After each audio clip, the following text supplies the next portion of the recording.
Good evening, everyone. Welcome to the Sports Empire Network with my great friend and guest, Mike Samuel. How you doing, Michael? I'm doing well. How are you tonight? Good, good. I wanted the viewers know that we scheduled to have our guest, Mr. Stephen Burgo, who is the CEO and founder of the BBA, which is the Burgo Basketball Association. He'll be coming on shortly, but he's a family man and he does things with his granddaughter. She had 2 games today, so he'll be coming on shortly. But before we do that, Mike, you and I have become even better friends, and I consider myself a very historic individual, but you have made my day, and the fact that you and I seem to think of the same Wilk, I guess. And what happened was when I was doing my thing about Sam Jones, who had recently passed away, and one of the sports editors of the network, Lennon Chris, asked me to do an article about Bill Russell and Wilt Chamberlain. I did the Bill Russell one. I had a little difficulty with the sports editing part of it, but then he mentioned, "Can you do something about Pistol Pete Maverick?" And I said, "I know the person who I can contact." So, what I did? I contacted my guy, Mr. Mike Samuel. And Mike, can you please take it from there? How, after I informed you about the article and what I would like you to have done, and what took place after that? So once you kind of gave me the okay to go do this, I think Yes. it spilled out of me in like 4 hours. Yes. It was really quick because I had, you and I talked, through IM about a bunch of different things, and I had some thoughts about, really his story. And I think everybody knows, well, if you're paying attention to the old guys, and at that time, sort of his accomplishments. But there's the other story where he has a hard time as a college kid because you look at his stats, he's kind of carrying everything, and it's I'll share one of the stories which I don't include in the writing. So I mentioned to you this week about how I had a relative who had gone to Tulane University and had seen Bob Pettit play. And Yes. So Bob Pettit's he's a Hall of Fame player. He was an All-American, wins a championship in the NBA with Wilt at one point. And Bob was pretty much a fundamental player, big inside, or just a strong forward. So when my uncle graduates, he stays in the area. So he grew up in New Orleans, and he had gone back to Baton Rouge to see Pete play. And he said it was so frantic watching him play because back then, Mike, there's no shot clock. So Correct. for him to get his average, he's got to get shots up. Yes. And so he said it was crazy watching him just like this blur on the floor, just kind of turning himself inside out. And that was one of the problems he has as a player at that time with his team, right? His team only has really one winning season. He's setting all these records. And so I really wanted to get into that. I wanted to get into kind of his motivation, get into where he stood with his college teammates and with his professional teams and the problems he had. And, one of the things that I kind of brushed upon when I was writing this was it was surprising when he comes out of college that he wants to portray with the floppy socks in the long hair, where I thought, coming into the league, this is an adult league now, right? These are men, and you want to look that way, and I'm not saying to take away from his style and the way he wanted to play, but you would think he might kind of change a little bit, but he doesn't, right? And I don't know. I looked to see if the organizations kind of pushed him in that direction, because when he comes to Atlanta and when he's drafted, he's looked at as the white savior of the organization. But Mike, sure. I have to interrupt you because our viewers may not know the prolific scorer he was in college. Can you let the viewers know a little bit about him, please? Yeah, so he, for his 3 years at LSU, he averages over 44 a game. Can you say that again? 44 points a game. Thank you. Okay. No shot clock, no 3-point line, and it's just field goal attempts, and it's shooting somewhere around 16 to 18 foul shots a game, because that's him. He's a volume scorer, right? He's not as I mentioned in earlier podcasts, not a true point guard, not a true shooter. He's just a scorer, and he'll score from anywhere. And but the underrated side of his game is he's a great playmaker. Yes. That if he doesn't play with any great players in college. He barely plays with any great players in the NBA. Correct. So he never really has that chance to create. And when you see it, you're like, man, where did that come from? And it looks so easy and it looks so smooth when he would do these things. The scoring averages and what he scores, there's a story where Dan Issel's playing at Kentucky. So they're playing in the SEC together. And he averages 58 a game against Kentucky, but his teams never beat them. Right? Kentucky is, the one of the top teams in the country at that time, and they can't beat Kentucky because they've got too much. Right. So that was hard for him as coming out of college, where he doesn't really play for a winning program. Now, LSU was a football school, right? So it wasn't a basketball school. He makes it into a basketball school for that period of time when he's there. So I also shared with you this week where that school played. They were playing in the Cow Palace, which was an agricultural center where they would actually have farm shows. They would have cows and horses and livestock coming through there. One of the things that I read, Mike, was Pete Maravich and LSU never play a home game in the end of February, the end of their schedules. They're always playing on the road because of those events taking place in that center. So it's sort of like the Celtics way back in the day when they had to go on a West Coast trip because the Ice Capades would come through. Yes, and they would take up the Garden. It was just like that. And so, you had these sacrifices where they'd put down a basketball court over dirt. And that's what he played on when he was playing at home. Wow. So, it's, those stories are really interesting when you kind of look at the lore of what was really taking place in trying to build a program and when they were there. And so that program sort of stumbles along as it goes, and it doesn't really come back until who shows up? Shaquille O'Neal shows up there to play, and Chris Jackson shows up there to play. Those guys show up and start to change the program and change away from, it'll never change away from a football school, but it has a great tradition with some basketball players that come through there, some great basketball players that come through there. Mike, let me, if I can, let me just let the viewers know a little bit about Mr. Pete Maravich. 5-time NBA All-Star, 73, 74, 77 to 79. 2-time All-NBA First Team. 2-time All-NBA Second Team. NBA All-Rookie First Team. NBA Scoring Champion in 1977. And NBA Anniversary Team in 50th, 75th. Number 44 retired by the Atlanta Hawks. Number 7 retired by the Utah Jazz. Number 7 retired by the New Orleans Pelicans. 2-time National College Player of the Year, 1969-1970. Consensus First Team All-American, 1969-1970. SEC Player of the Year, 1969-1970. NCAA Scoring Leader, 1968 to 1970. And also Division I All-Time Leading Scorer.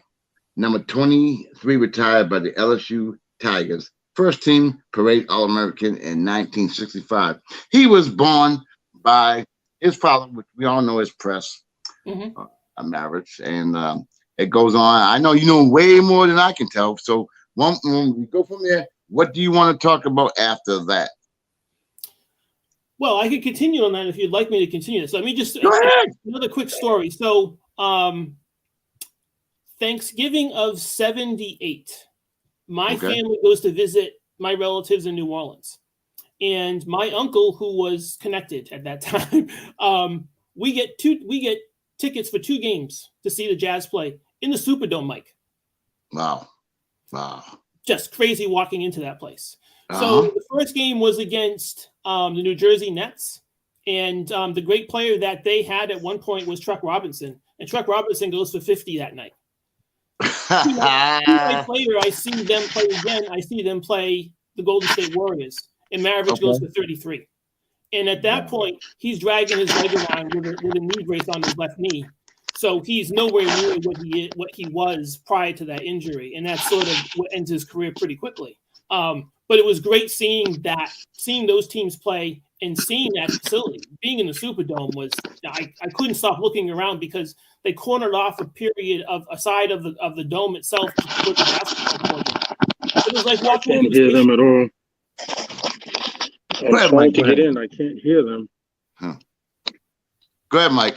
Go ahead. So that was a great experience over there and seeing him play.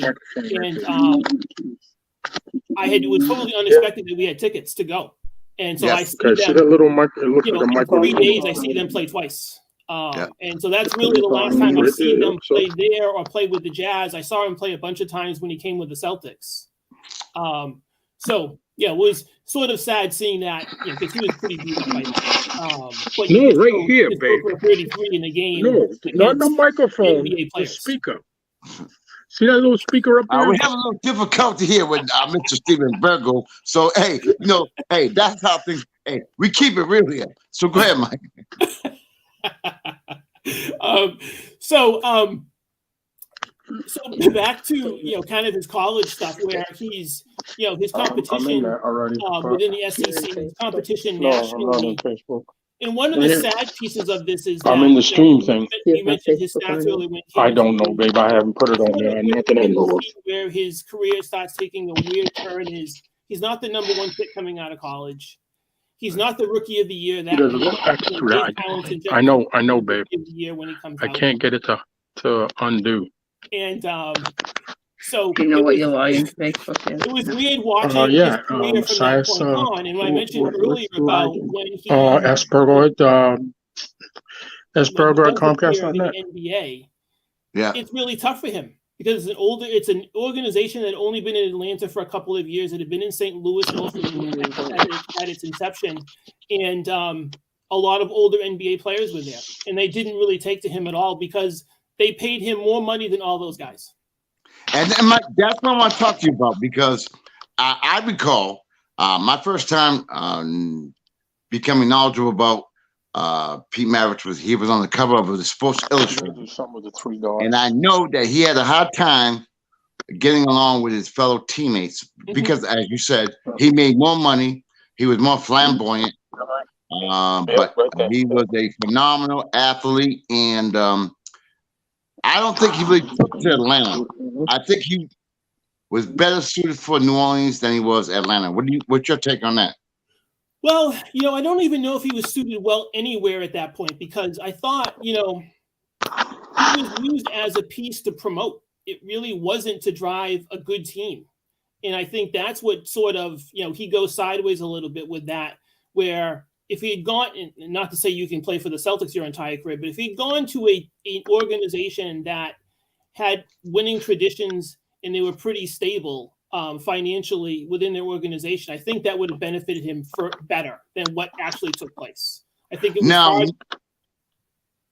I don't mean to interrupt, but Mike, what I really want to stress to the audience, because I already know, I know, can you let the audience know the type of player he was and how much dedication they put into the game? Yeah, so the writings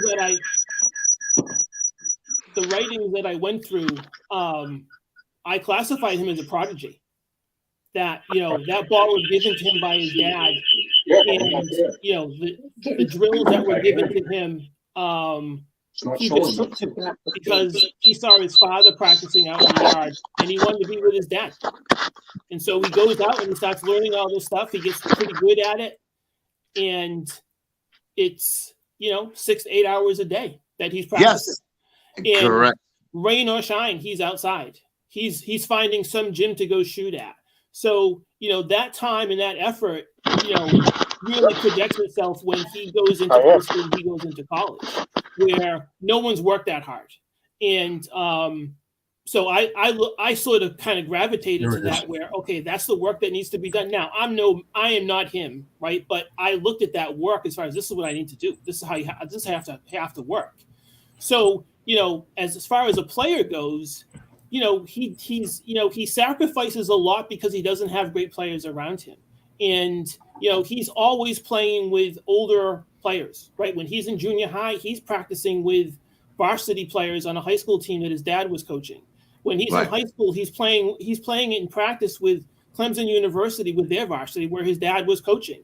So he was always playing up and he was always getting better. And, the story that a quick story with Julius Erving, when Julius Erving ends up there for a little while, and Julius Erving quotes, they're both gym rats, right? They both stay after practice and they work hard and play one-on-one. And that was Pete. That's all he did. That's all he knew. And I think he really struggles with the other stuff that comes with being a professional athlete because it's hard for him. But that time and effort in his abilities as far as being a scorer, and I mentioned earlier, the underrated side of it is his playmaking ability. That, as far as how he handles the ball, the passes he can make. And one of the things that's pretty cool about this is, and this is what happens, I think, where we are now is in the NBA and even in college, all the athletes playing in different positions are of a certain size. So Maravich was 6'5", right? So you can see where he would have options to make certain passes and make certain plays that a guard that's 6'2" can't, right? And so now you have guys who are getting bigger to make plays. So when you have Magic and you have Bird making passes, they have angles that you and I can't see, Mike, because we're not that size. Correct. But if you're a 6'5" guard and you're playing on the wing or you're playing out top, you see things that nobody else have been able to see and also have the ability to pull it off. Nobody was doing that. And another thing, Mike, too, the fact is, you said he scored 44 points a game in college, and he still was able to distribute the ball at a high level. And some of the passes he made were incredible. Now, before we get into our guest host, who finally arrived, but we'll get back into him in a minute. Wait a minute. What time did you start? 8 o'clock. 8 o'clock. I was here at 8:06. Okay. Well, Steve, before we get back to you, my good friend, Mr. Stephen Burgo, Mike Samuel, can you let the people know about the great Pistol Pete when he played against one of the best defensive ball players in the NBA at the particular time, and he scored, let me see, I think it was 68 points. Am I correct? It was, yeah. And it wasn't just against Mr. Frazier, by the way. There was a whole bunch of guys lining up that night trying to cover him. But yeah, that's one of the great performances in the NBA of all time. If you ever when you look at that video, and I made note when I was writing the article, Mike, that he fouls out of that game. Right, there were two charges in that game which are weird that are called, and he fouls out like 1:30 left. So potentially you're looking at 75. Potentially, and you're looking at 68 points without a 3-point line. Can I ask you guys a question? Sure. Mike, Mr. Simeo, to you, because the other one. Anyways, the thing is you guys said 44. Didn't he average 70 something in college at one time? No. No. Oh, okay, I thought it was. When he was with his father, he scored a couple of games, 174. Yeah. But Steve, if you look at when Dale Brown came to coach LSU, he took all of where the shots where Maravich shot around the court, and he figured out that if you put on the 3-point line and if he made half of those shots, you're talking over 50 a game. Oh, easy. So there's no 70 there as far as average, but I think the highest he scores in college is about 63. I thought it was 74. No, that's I think you're thinking. I think you might be thinking of David Thompson in that run. That's my guy. That's my guy. Well, I will let you know one thing, Mr. Simeo, and I know you're going to smack me for this one. That's Mike. This is the surprise I have for you. Go ahead, Steve. Tell him. The surprise is when I was at Sam Jones camp with Jimmy Walker, Calvin Murphy, Bailey Howell, Don Nelson, Wayne Embry, and Pete Maravich. Nice. And Pete Maravich. And we had to, the 7 of us that made the All-Star team for the camp had to play the pros. You want to talk about getting embarrassed? If it wasn't Maravich, it was Walker. And if it wasn't Walker, it was Murphy. So it was an experience that I will never, ever, ever forget. That guy, and you bringing him up, Mike, Pistol Pete, I wish he had got to the Celtics in his prime. Yeah. Because it would have been incredible. It would have been incredible. The guy was phenomenal. As you probably have already said, the passes he threw. Have you ever watched the video made of him? I know you must have, Mike, of when he was a kid growing up. I know you know all this. Yes. And how he went to where he used to practice in the rain with the chairs outside and all that stuff. Of course, yes. The man. I'm glad he's your idol, Mike, because I'm telling you something. That's one of the greatest players the NBA will ever see, and college. I agree. I wish you should have called me. I would have showed up at that camp in a heartbeat. Oh, if I had known you back then, I would have called you. I was only 17, so that made you what, like 2? Yeah. Well, no. How old are you, Mike? A little bit younger than yourself, but not 2. How old are you, Mike? So I am 61. He's neglecting my question there. No, I'm not. I'm 61. Okay, I had you by 10 years. So you were 7 years old. Yeah. Because I was 17. Yep. All right, well, Steve, since we got you on the show, I want the viewers to know that we now have Mr. Stephen Burgo, the founder and the CEO of the Burgo Basketball Association. And I wanted to bring you on the show, not only because we're good friends, and also the fact that, I want people to know, because a lot of people may say, well, maybe I want to be a coach. Maybe I want to coach an AAU team. Maybe I want to start a league. But not many people say they want to build a complex. So I want you to let the viewers know how it all started and what made you decide to build a complex. It's a funny story. It's not a funny story. As you know, Mike, way back when, my son, we live in Dartmouth, and my son played at Volk. Dartmouth where? Dartmouth, Massachusetts. I'm sorry. Okay, because people may not know what Dartmouth is. Okay. And my son played in New Bedford Vocational Regional High School, and they used to go down to the south end of New Bedford and play with one of their friends there. And what they did is they had their cars all around the court with their lights on, because the city would never turn the lights on down there because there were so many problems. Okay. So they were down there playing, and all of a sudden the van pulls up.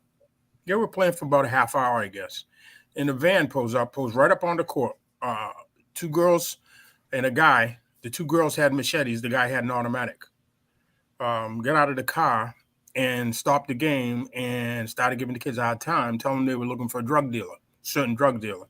And my son, I want to strangle him, but he went right over and told the guy, look, just leave us alone. He's the only one from this area. We're just here playing basketball with him. We don't know who you're talking about, so just leave. Fortunately enough, they turned around and left. He came home and told me that. The rest is history.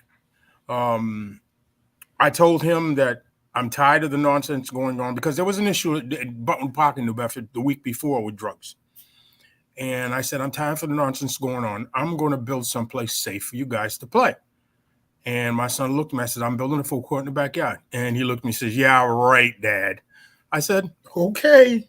So I got to a couple of my friends who were in the asphalt business. And I got them to come up and give me a price. And we ended up putting in the court 2 weeks after I told my son. We ended up the great Paul Gomes, who did much who's part of the Gomes family, New Bedford, is historical basketball history. Was #1 in the state at one time, Tommy. But Paul, who ended up was legendary at Voc and ended up going to UConn, worked for, at the time, it was, well, anyways, we'll say Eversource for now. We'll say Eversource. N-Star. It was N-Star at the time.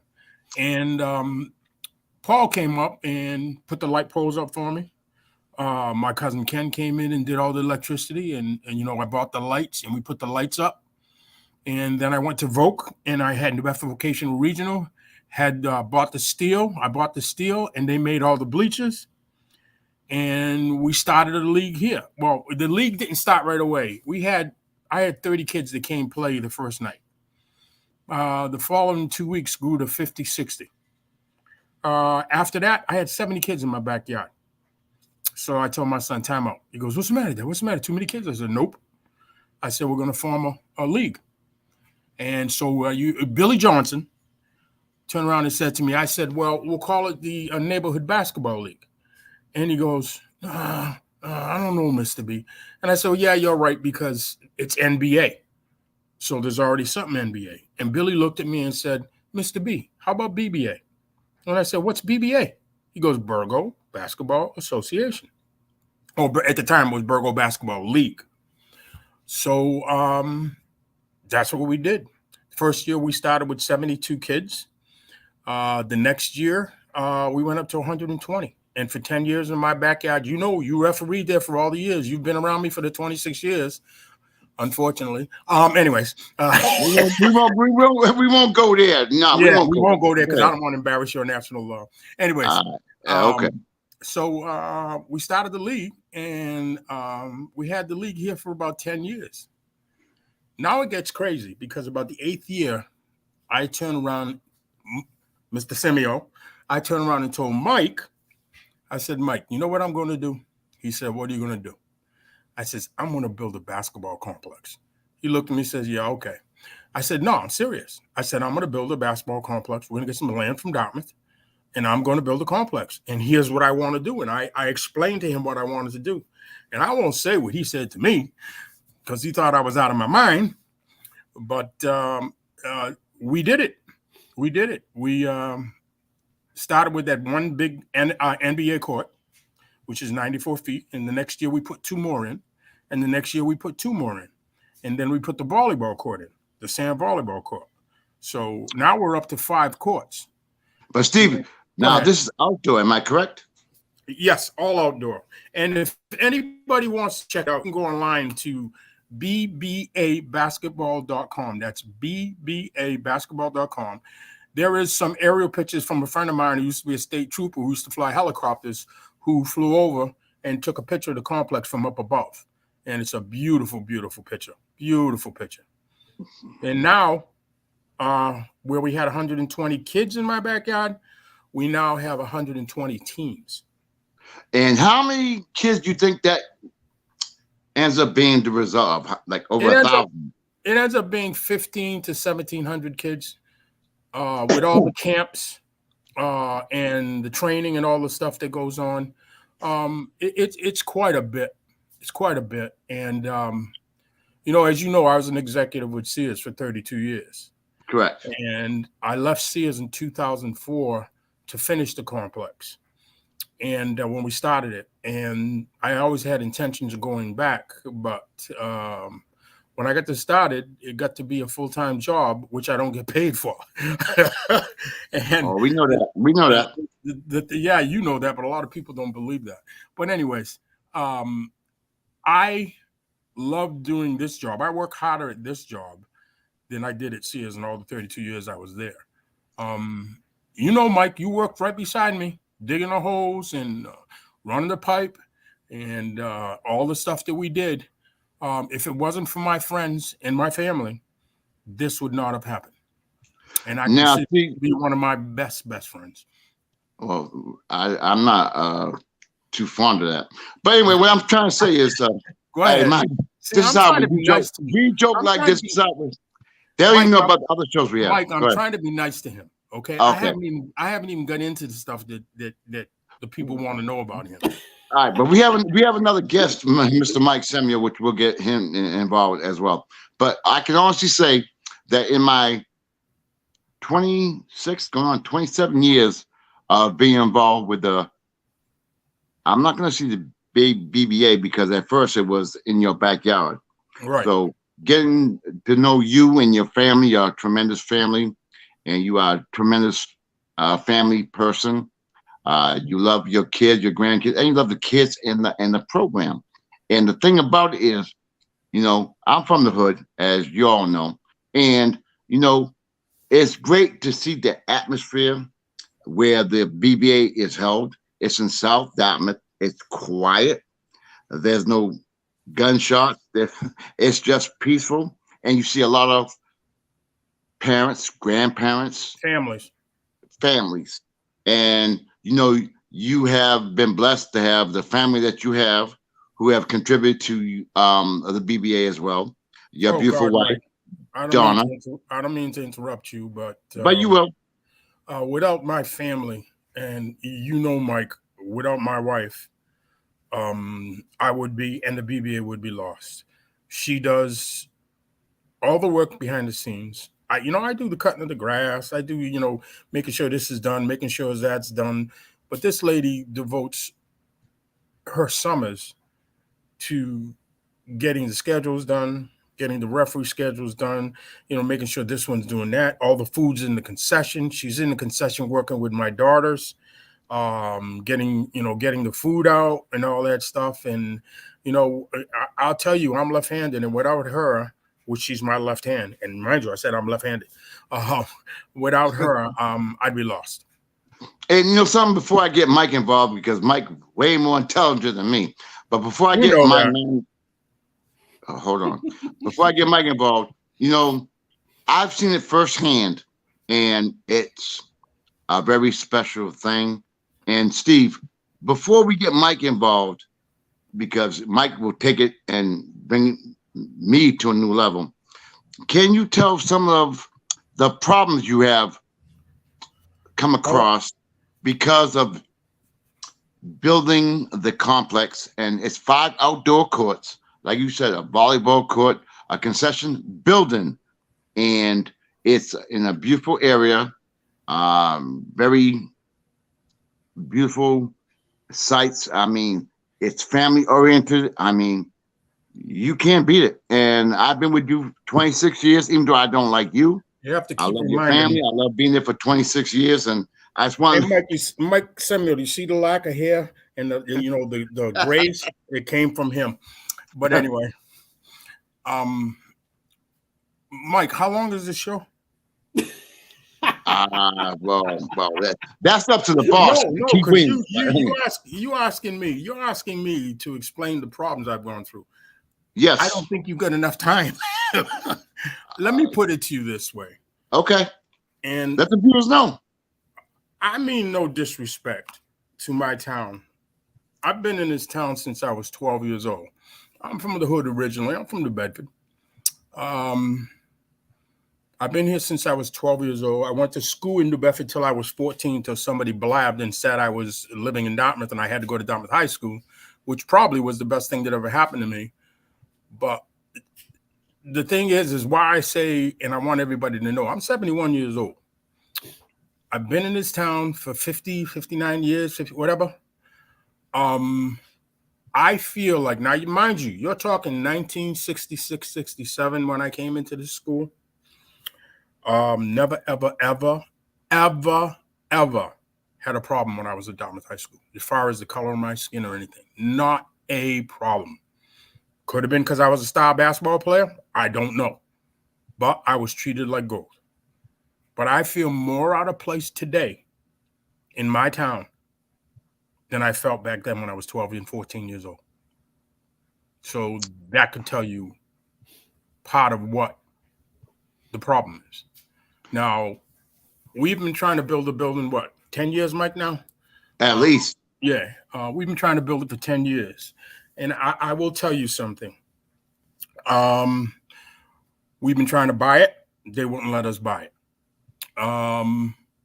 Let me put it to you this way. A person by the name of Dr. McBratney donated the land to the town of Dartmouth in 1998. We applied for the land in 2003 and got to start the land in 2004, the building, and to start building the complex.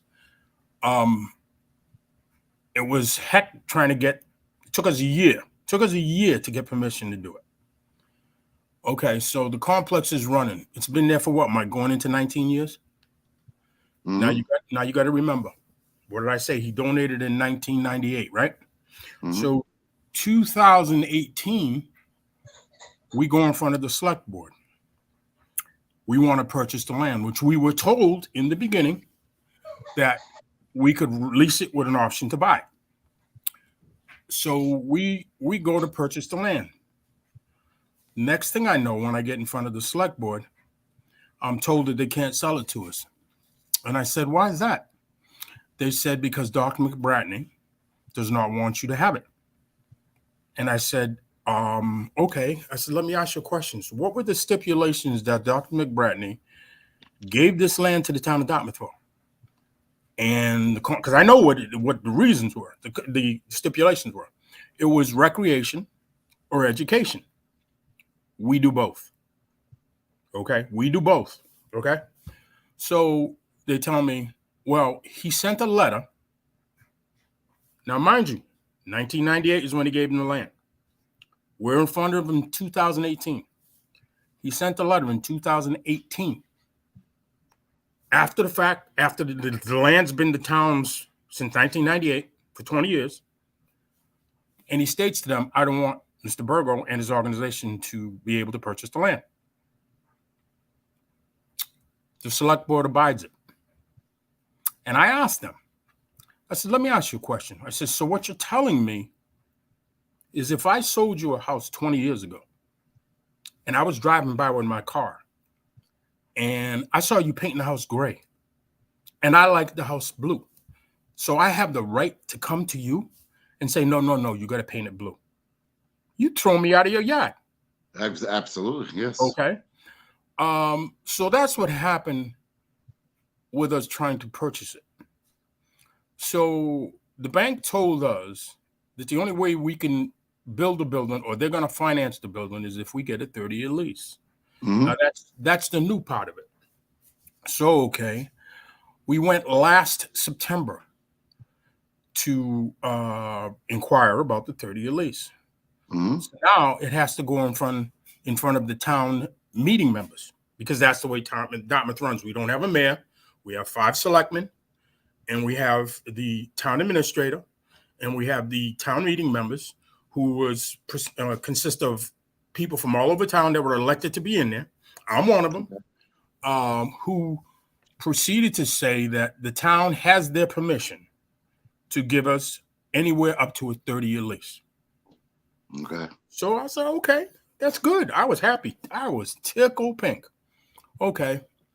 That happened in October. Okay, November, December, January, February go by. I'm trying to find out what's going on. Mm-hmm. Comes up to March. So I call one of the selectmen, and who I consider a friend, and I asked him what's going on. He says, I'm going to find out because this should have been done a long time ago. Now, mind you, we haven't had a lease since 2021, December, because that's when it lapsed. So he says to me, I'm going to find out what's going on. So they were supposed to, now mind you, we have, and you know this, we have $2.5 million in-kind donations, which is the value of our project.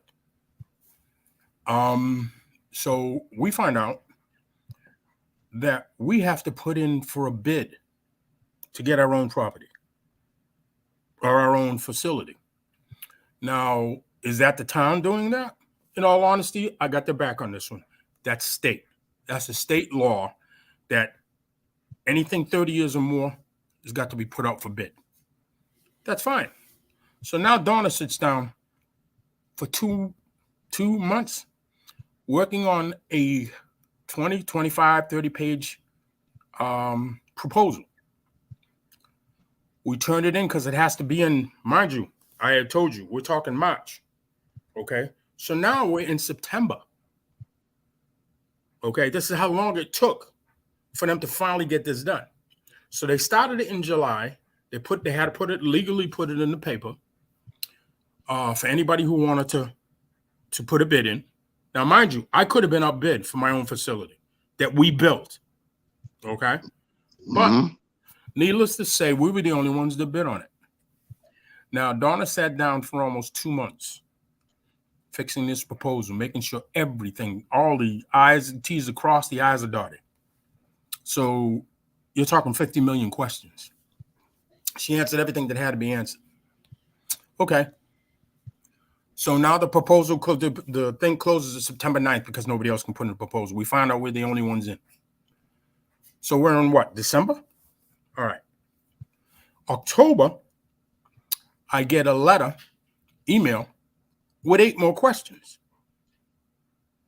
They can't do anything until these questions are answered. So I took the questions and I walked into Sean's office, who was a friend of mine, put them on his desk, and I told him, tell your board that I said to take these questions and you know what you can do with them. I said, give me my 10-year lease, which we don't have to have a bid or anything. Give me my 10-year lease, leave me alone. So I get a call 3 weeks ago, 3 weeks after that from him. Steve, no, we're going for the 30-year lease. You should have the 30-year lease. And I'm saying, yeah, I should, but I haven't. So now the other day I called one of the other selectmen, Frank Gracie. And I shouldn't have said his last name. I'm sorry. Frank. I called Frank, and Frank is fit to be tied because what Frank says to me is this is a delay tactic. And I says, delay tactic? He goes, yeah. Because what you know, Mike, is now they're trying to build, the park board is trying to build their own building. Okay. The funny thing about it is their own building is exactly like the one I'm building. I wonder where the ideas came from. So I'm going to give you an example of some of the questions. I've got them right here, but I'm not going to get into reading the whole thing. But I'm going to give you an example of some of the questions. One of the questions, I'll give you one of the simple ones that I've been asked 50 million times since we've been there. How many Dartmouth kids do we serve? Okay. I've answered this question 50 million times. We've got about 60 to 70% that is Dartmouth kids. But what got me is they wanted to know if I gave them a discount. Now, mind you, we're the cheapest fee in the area. Baseball, soccer, volleyball, softball, whatever you want to talk. We have the cheapest fee in the area. And the other organizations only serve, and that's what I left out, Mike. They only serve Dartmouth kids. Just to go back, and then I'll come back to this. When we first started all this, I was told by the select board that the only way we'll approve this is if you just do Dartmouth kids. And I said, when heck freezes over. You damn right. Because you know something? Everyone should be allowed to be able to participate, no matter where they're from. Exactly. Tied to one town is wrong. I said, when hell freezes over, I said, let me explain something to you. I said, I have a league of 120 kids that's been playing in my backyard for 10 years. You guys in this town didn't even know what was going on. That's how many problems I've had, okay? Which is zero. Now, we've been, knock on wood, we've been at this complex going on 19 years. How many problems have we had, Mike? Only one. Me and you. Yeah, that's right. Me letting you ref. But anyways, we've had zero problems. When you drive up into the complex, you see this big sign that says respect. And the kids know you respect the complex, you respect the neighbors, and you respect who's playing on this court. If you can't do that, go home. But anyway. Now, Steve, before you go on any further, I want to let Mike interject, but I also want to let the viewers know, how can they take a view of that outstanding facility? I had said it earlier, Mike. Just go on. Say it again. Okay, BBAbasketball.com. Think of NBA, drop the N, and put the B in place. BBAbasketball.com. And you'll see this big, beautiful picture of that was taken by one of my friends in a helicopter. But to go back to where we were, Mike. So now they told me that they only want Dartmouth kids. And I said to them in another way, and before I got into the other thing that I said, excuse me, I said to them, so you're telling me my grandson lives in the Acushnet, my granddaughter lives in the Acushnet. So you're telling me I'm building a multi-million-dollar complex and my grandchildren can't come here and play? I said, are you out of your mind? That's what they're saying. Okay. So what I said to them, I said, okay, I'll do it your way. But after this meeting, I want you to know what I'm going to do. I'm leaving here and I'm going to the New Bedford Standard Times. I'm going to the Providence Journal. I'm going to the Boston Globe. I'm going to the Fall River Herald. And I'm going to the Boston Herald. And I'm going to tell them how prejudiced you people are. And I says, and I'm not talking color. I said, I'm talking town to town. How dare you? I mean, there were a couple of people that were on the board that work in New Bedford. Okay? I said, how dare you? And they looked at me, and when they figured out what I was going to do, they okayed it. For me to do it my way. And that's how we became a regional complex. Steve, before I interrupt, I'd like to have my man Mike. He's sitting there. He wants to interject. Mike, please say what you got to say, my man, my sidekick.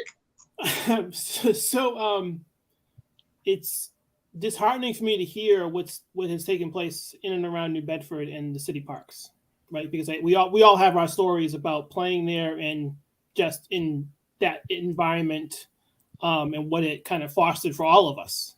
And but I do think it is great to hear this, Steve, as far as what you're trying to do, and I sympathize to the struggles that you have. So I think I shared the last time the three of us were together. And Steve, maybe in an individual conversation with you, I did play on your courts in Dartmouth once. Mm-hmm. That's what you told me. Yep. Yeah. So Mike, do you know this story? No. Mike knows nothing. Mike knows nothing. I'll tell it quick. So a bunch of years ago, my younger brother was attending Bishop Stang. And I won't hold that against you, but that's okay. So he was going out for the basketball team, and he'd been playing for about a year in his yard and other places. So this was a Thanksgiving. It happened to be great weather. I went out backyard to shoot with him. He said, I don't really play here. I said, so where do you play? So he goes, let's go. So he takes me to your court, Steve. I didn't even know they were there. And I was completely stunned at what I'm seeing. I am used to what you and everyone's used to, right? Metal backboards, metal rims, chain nets, all this stuff. So here I am on this court with him, and I'm like, I had to get over the fact of what I was experiencing. So we had a full court to ourselves. Granted, it was late in the day on Thanksgiving, but it was still 60-degree weather. I worked out with him for a couple of hours, and I still talk about this when I can about what I saw. And now what I hear what you're trying to do with this, what you've done with it, and what you're trying to do with this, and trying to solidify that in your town. I'm trying to think of, I don't think I can help here, but it's great hearing what you're trying to do and trying to really forecast what it really looks like. And I know as a kid, when I was playing, I would have been harping on a place like that to go play. And to be I think the three of us would have been. Yeah. It's just one of those things where as time goes on, things evolve and you kind of walk away from the city to a certain extent. And that's difficult because again, playing pickup in those parks, summer leagues there, those things kind of hit my heart pretty hard because my experiences are different than all of yours, but you all have your same experiences about going through those parks and playing. Yeah. Something too, I went before Steve, because Steve, he has no problem talking, but I'm going to say what I have to talk over you. Correct. The viewers let you know that me and Steve have our own show, which is comical. It's ridiculous. But anyway, getting back to what I was saying, when I first became affiliated with Steve and what he was trying to do, at first I was like, it's very nice. It's cool. It's different from where I'm used to because I'm from the hood. But then once I saw his vision and the reason why he did it, which is for his dad, which we can go into at a later time. But I knew how he was so dedicated to making sure that this was for the kids. And if you all can look up the BBA.com, you will see basketball, Mike. BBA, excuse me. Well, I call it BBA because that's my referee schedule. So if you can go look up that, and you can see for yourself how beautiful the complex is and how there are no problems. It's beautiful out there. You got parents, grandparents, family. It's family oriented. And, I grew up not in that type of an environment. And it's a tribute to you and your family and what you wanted to establish. Well, and, Mike, I don't mean to interrupt you. Yes, you do. Go ahead. No, I don't. You said something that I didn't say. And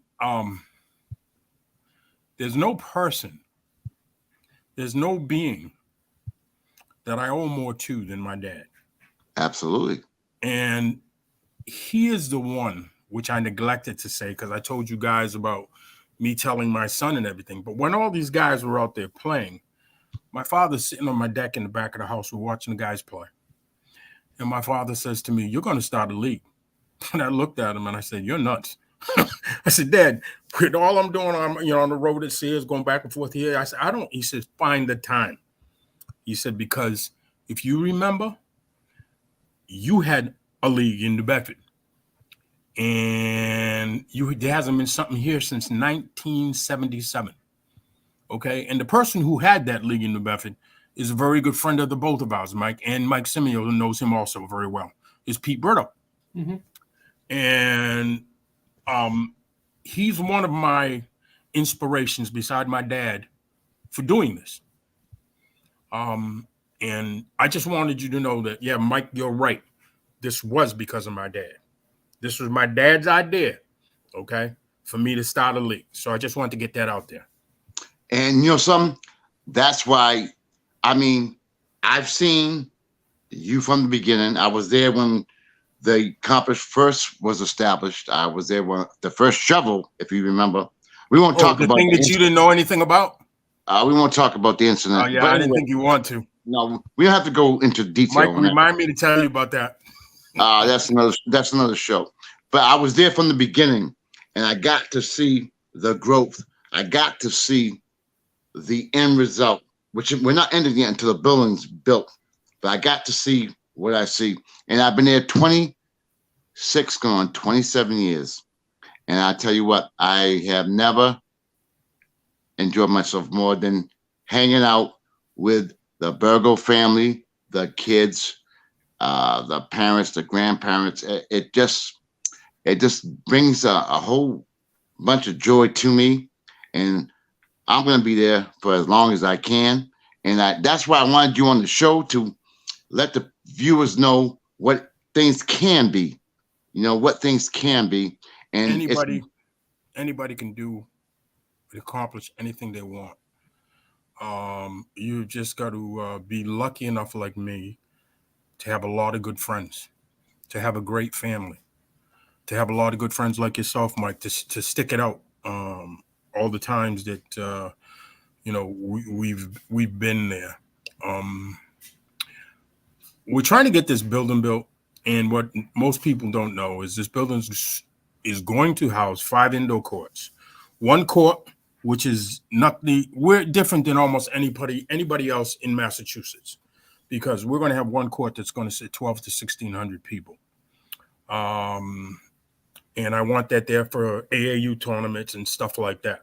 We're going to have batting cages with a infield, a little league infield, so the kids can practice year round. We're going to have 2 classrooms with full tutoring classes. We planned on having a walk and run and track up above, but I don't know, with all the delays that the town's put us through, is if we're going to be able to afford that. The thing is that this is about only one thing.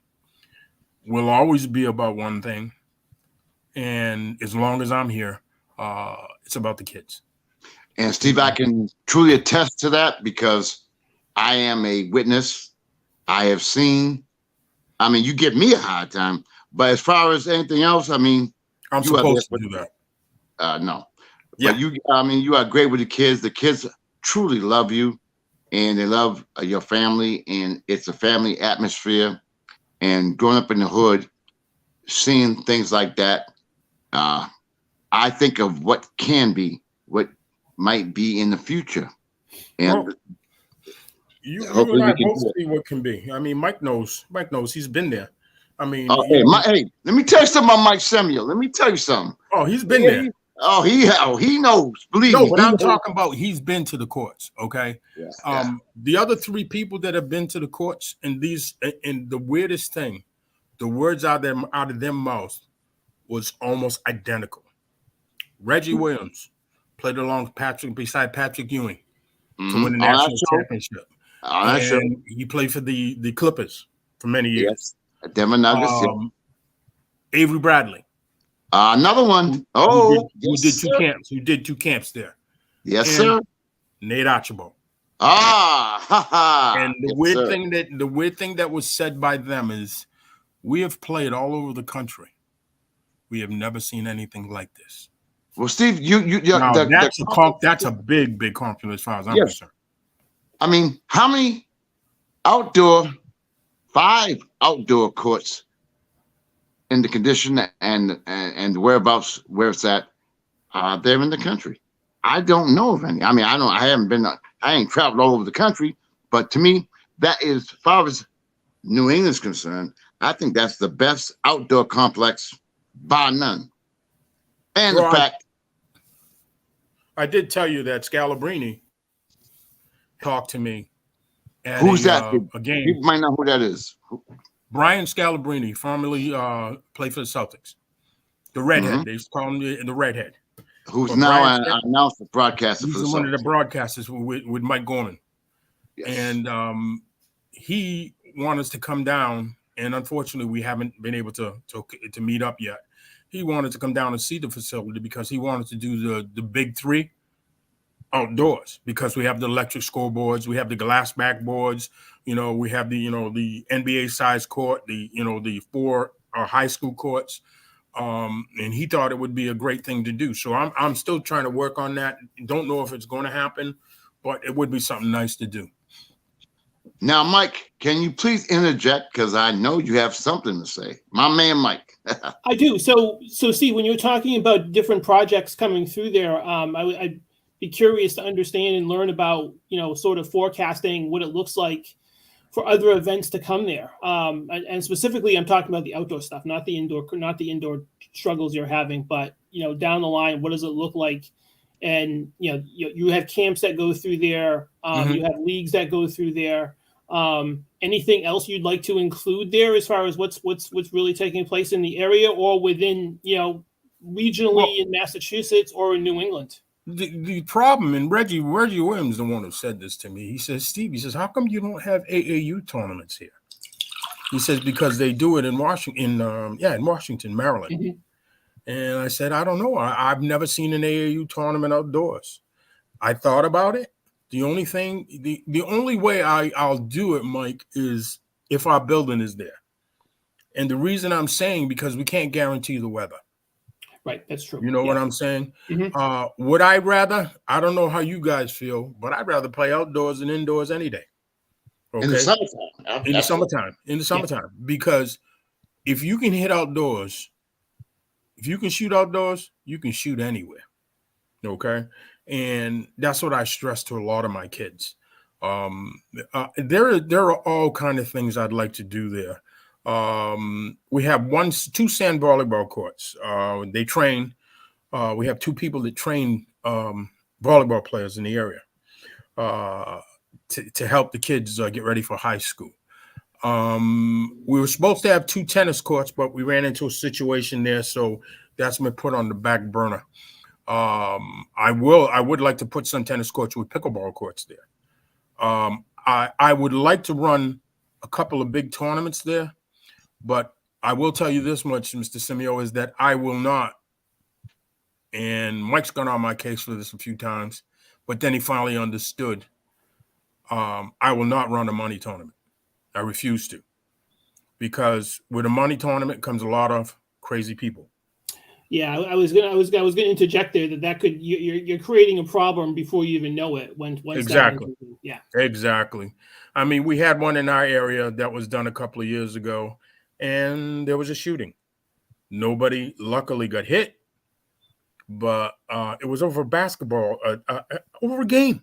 Yeah, over a game. I'd love to have a tournament there with a lot of big names, but that's hard to do because a lot of those guys won't come play unless it's for money. Yeah. What I do want to do is I want to take all the high schools in Massachusetts and surrounding areas and have a big tournament there for the high school players. I think that would be outstanding. But I am going to try and do everything I can. I'm putting some of the best trainers together with me to train the kids of the area. I don't know if you know Claude Pritchard. Mm-hmm. Claude Pritchard's one of the best he trainers. Knows everybody. He knows everybody. Yeah. Claude Pritchard's one of the best trainers around. He went over to China and trained for, what was it, Mike, 50 grand? They paid him to go over there and train the Chinese kids. Yes. And he wants to be director of basketball in my complex, which I do not have a problem with. Claude has been with me for about 10 years, Mike. At least. Yeah, at least 10 years. And he's hung in there for all we've gone through because, like he said to me, he sees the bigger picture and he sees what can be done. Because I have Hoop Mountain, Zero Gravity, and all these other organizations who want to come down and participate in our indoor facilities, but we can't do anything until it's started. Yeah. And you also stated the fact that once the indoor building gets built, that you have Providence College coming there as well. Am I correct? Well, no. With that one there, I've talked to Ed Cooley about it, and he's probably forgotten by this time. But what I'd like to do when we do open the complex, I would like to do a Dick Vitale fundraiser from the V Foundation. I would like to do a tournament on the 15, where we're going to have 15 to 1,600 people. I would like to do a tournament, Big East versus the old Big East. Okay. Take 3 teams, Providence College, UConn, maybe Syracuse, maybe one of the other ones, or have 4 teams. And then include Boston College. Oh, I would love to have Villanova, by the way, from the Big East. I'm sorry. Have Boston College, have Syracuse, have who else left the Big East? Seton Hall. No, Seton Hall's still Big East. Why can't I think of it? Well, whoever's left the Big East to play against the Big East of now. Okay, and just have it be to raise money for the V Foundation for cancer. Which is a great idea. And as Steve, as you know, and I think Mike knows, matter of fact, Mike did an interview with me with my man Tony Boone from Syracuse. So we might be able to make something happen. I don't know for sure. But, you know, Steve, I'm with you 1,000% going into year number 27. I really don't know if I can deal with you another year. But I mean, when it comes to 30 years, I'm jumping off a bridge, Mike, when it comes to hanging with you, man. You know. Anyway, Mike, is that the expiration date on your relationship with Michael at this point? Oh yeah. See, he gets upset.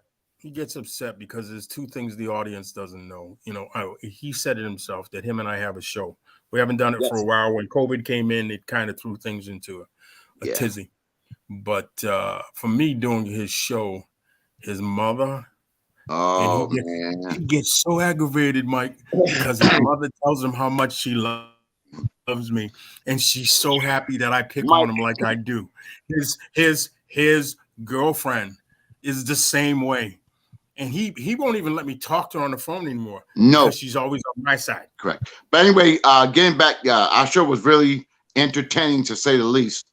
And I did one. Yes, you did. You know. Yes, you did it. Matter of fact, you did one of the first ones. Yes, Oh, he really? did. Yeah. You did. A matter of fact, wasn't it? No, the first one was with Reggie Williams. Yes. And I think the And next then we one were supposed to have was Muggsy Mike. Bogues come on. We supposed to have Muggsy Bogues come on. Oh! I'm glad you said that. You know how Reggie did 3 years of my camp. Of course, he was phenomenal, Mike. He was great with the kids. He come of back. course. He come back Almost after good the as camp. me. Almost good as me. Almost. Oh yeah, okay, right. And I'm white. But anyways, he'd come back after the camp was over.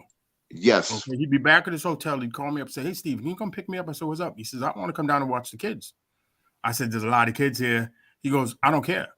He come down and put his chair in the middle of the deck for the concession because you could see all the courts. And he just sit there and watch. But while he was sitting there and watch, there were tons of kids coming to him for his autograph. Of Not course. once did I hear that man say no. Not once did I hear that man say, "Well, you got $5?" Well, you know what I'm saying? I think he told me no. But other than that, I think he told me no. But other than that, I think it was all right. I'll tell you no too, but that's beside the point. He didn't tell one child no. Not one child. Not at all. He was great. I was amazed. And he did that every night. He did that every night for a whole week. Phenomenal. And not to go into that, Mike, I'm trying my best. I cannot promise, but I want to bring Reggie back this summer. Now, Steve, when Reggie comes back, I got to interrupt you. All right. Go ahead. Let people know Reggie Williams, as a high school senior, oh my was God, the #1 rated player in the United States. Let the people know that. And the team he was on was the #1 team. They say that it's probably the best high school team of all time. You know, because 6 of their players all went to the NBA. Oh, can we say Reggie Lewis? Can we say the late Reggie Lewis? Can we go into detail? Oh, we can go into that. Westgate. Yes. But the thing is, Mike, is the surprise I'm working on is I'm getting Reggie back, but I'm trying to get Reggie to bring Muggsy with him. I hope so. I hope so. Because I need backup. I need backup. Well, somebody has to help you when you know. Never mind. I'm gonna be nice. But anyway, getting back to Steve, I have become real close friends with Mike Semio. He's like unbelievable. He has so much unbelievable knowledge, and he's probably the only guy I knows that knows more than you about sports. I think he's right. I think he's no, I think I'm right. Well, he's up there. I'm right. But anyway, Mike, say it. We have gone past our time, so Mike, I would like to have you say anything in ending this tremendous show before we go. Sure. Very simple. Steve, it was great seeing you. Great speaking with you again. Oh, same, Mike. I enjoy being around you, guy. I wish you all the luck with this. If I can do anything for you, you have my number. Please reach out. I'll do whatever I can. But I have great faith that you're going to pull that off. I'm going to try. It was great seeing you, and great. I see you online every now and again, so it's nice seeing your face again. I follow you all the time, Mike, all the time. But if I could say one thing, sure, because this is a national audience, people, I need your help. And how I need your help is that there's a person who I admire beyond admiring anybody, and that's Shaquille O'Neal. Shaquille O'Neal went around this summer doing all kind of courts, repairing courts for parks and kids and stuff like that.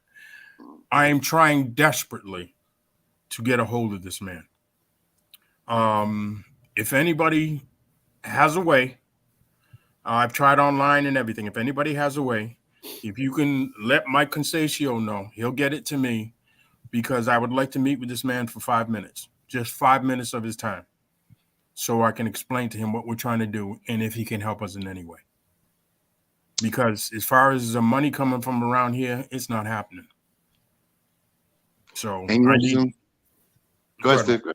No, go ahead. No, Steve, I wish people will download the BBA and see for yourselves what we are talking about. It's a great complex. We service over 1,000 kids every summer. They can rely on being a safe environment, great competition, great referees, including myself. But it's a great environment, great concession. The food is tremendous. Oh God. It's not a concession. It's a damn restaurant. She drives me crazy. It's a damn restaurant. I mean, hey, Mike, you got to come down and have a meal. You got to come down and have a meal. Well, he's very fitness oriented, but he can't eat like I eat. But anyway, I mean, the food is tremendous. The atmosphere is so great.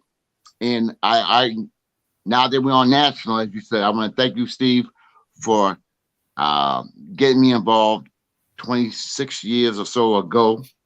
Well, I need to thank you for being there because you put up with a lot.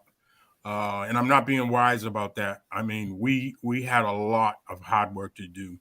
And Mr. Semio, when is that book coming out? So talk about the book, Mike. We got a few minutes. Okay. I'm pretty happy with the progress I've made in the last couple of weeks. I had a little bit of a delay. I got some professional things I had to deal with. I had a project I was working on. So now it gives me some time. Steve, to answer directly, I would think I'm going to have an editor, I think, by June. Well, please let me know how I can get a hold of a copy. Yes, I will definitely do that. Signed by you. I can easily do that. That's an easy gift. Well, I'm going to tell you right now, doesn't have to be a gift. I'll buy it. But the thing is I'm looking forward to reading this whole thing because I know some of it that's going in there. I've been following, and I cannot wait. I cannot wait. And I hope it becomes a #1 seller, Michael. I think it will, because I want all the viewers to know my man Mike Semio, he has a gift for writing. Me, I wrote an article about Bill Russell, which I thought was good, but then he wrote his article about Pistol Pete and left me under. I'm telling y'all, go check it out. It's on the Sports Empire Network page. Check it out. It's a phenomenal article that he wrote, and he's very well gifted. And I'm honored to have him as my friend, honored to have him come on my show on a regular basis. And I appreciate you, Mike, as much as I possibly can. I mean, we're going to try and make this show something that a lot more people will tune into and be entertained. Steve, I want to thank you so much for coming on my show. I really don't like you. Mike, you see what I got to go through? You see what I've got to go through? Like he makes it very, very hard to get along with him between both of you. I didn't realize it was that much work. Well, no, Mike, it's that much work. I mean, besides having to let him in my car and bringing him to referee, yes, I got to feed the man when he's at the complex. Absolutely, okay, absolutely, and that's like feeding a horse. Well, I want to thank you guys for coming on my show. Thank you for having me. And I want to thank the Sports and Talk. Let me finish. No, I got to say, I want to thank you for having me with Mike because I wouldn't have it any other way. Well, Mike Semio is the man. And I want to thank the Sports Empire Network for letting me have my own show and let me have the platform to do the shows that I do. And I have a great producer, Key Williams, and I have to thank my man, Freddie Henderson, who has stood by my side when I was shy and I was quiet and I really didn't know how to talk. I know. Now I can't shut up. But I want to give them props for allowing me to come on. And I love doing the show. I have a great network, a bunch of great people who allow me to do what I do. So I want to thank them as well. And I want to thank Mike Semio. You already know we talk almost every day, so you already know how I feel about you, Steve. Enough said. I love you. Like my guys too. I love both you guys. I mean, I couldn't ask for better people. And I hope that people who tune in can see if we can help out the BBA because it's worthwhile. And the children are our future. And a lot of people do things just for the money, but I can surely attest that Steve and his family and the BBA do it all for the kids.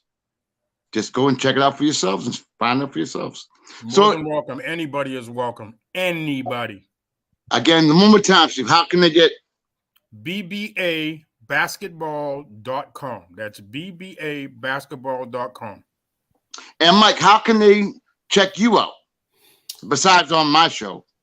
Yeah, right. Instagram, Facebook, Twitter, LinkedIn, I'm everywhere. So please reach out and say hello, and we can connect, and we can go from there and build a relationship. So I look forward to that. All right. Well, thank you guys for coming on my show. Again, hey, thank Mike, you. Thank you for having us. Why you keep interrupting me? Thank you, Because Sports Empire Network. Because I don't want you you to know, talk we have a good time. We keep it real. And oh, by the way, next week I just it has been confirmed. What I wanted to do was bring Steve on to talk about how the complex was being built. Next week, I'm going to have on my show Mr. Eric Brito, who's going to talk about True Bounce backboards, and we're going to talk about, I want to keep it local because the network has allowed me to do that, and we have a abundance of talent in the area, and they have given me the platform to do basically what I want to do. And again, I want to thank them. And Steve, I want to thank you from the bottom of my heart. You are one of a kind. Your family's one of a kind. Your wife Donna is my heart, And I want to thank y'all for coming and joining the show. Stay tuned for next Thursday night at 8 p.m. as we'll be on again, Sports Corner with Conn Man, with my man, Mike Semio. And also tune in tomorrow night at 10 o'clock on the N1 podcast as we'll be talking all things NBA. Thank you for joining. Have a good night. God bless. God bless, guys. Thank you. Take care. Bye-bye. Thank you, guys.